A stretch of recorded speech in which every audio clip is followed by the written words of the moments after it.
Hi friends जय जगन्नाथ आसतु आज आम बुट डाली पनीर तड़का किपरि प्रस्तुत करवा ताहा जानिबा। तो फास्ट आम पियाज रसुण अदा कंचा लंका टमाटो धनिया पत्र को आम गुण गुण कर काटिदेवा।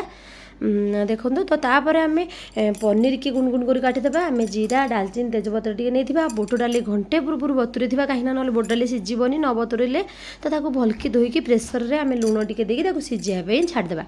तो एपटे आम कड़े ततेवा कड़े ततेक सोरिष तेल दबा सोरिष तेल हिं तड़का करेंगे बहुत बढ़िया बास्ना हम।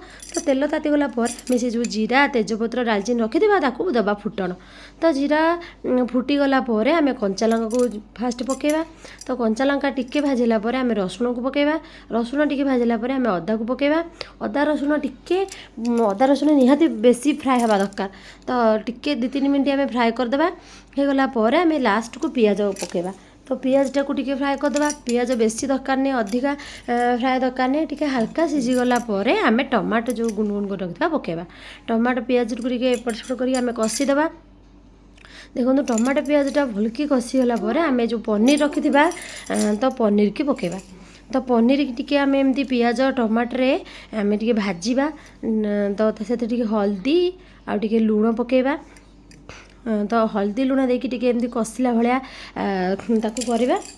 टिके जमी पनीर क्षीर अंशटा आमको माने मरीज क्षीर अंशटा। तो टिके पूरा सुखा सुखा है भाया हो तो भल लगे। तो आम कषिला भाया टिके भाजिदेवा। पनीरटा पूरा टिके भाजीगला लटपटिया टाइप्र पियाज टमाटो सहित हो सारापर आम जो बुट डाली सीझा होता बुट डाली को से पकेवा। देखो तो सुंदर भी देखा जाउची पूरा अंडा तड़का भाया।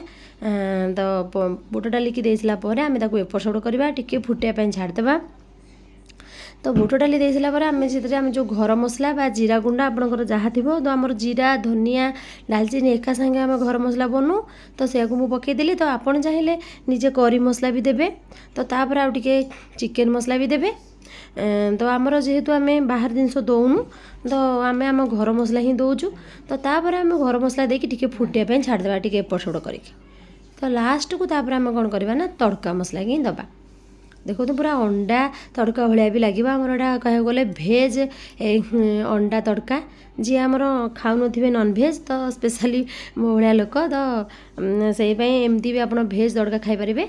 तो टिके फुटी आसला आमर आम तड़का मसला को लास्ट को पकेबा। तड़का मसला बेसी सीझबनी तड़का मसला जमी टिके बास्ना रहिबो।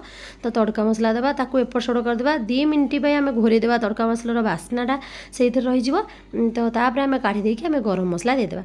तो देखो बनीगला आमर तड़का गरम मसला देकी एपट सेपट करदेवा। लास्ट को आम जो धनिया पत्र रखी गुण गुण कर पकईदेवा। देखो तो तापर आम बंद करदेवा गैस बा इंडक्शन आप जो थे करते। तो बनीगला आमर भेज एग तड़का। तो एमती बनईकी खातु। तो किपरि लागिला कमेंट रे जणेबे। रहिली जय जगन्नाथ।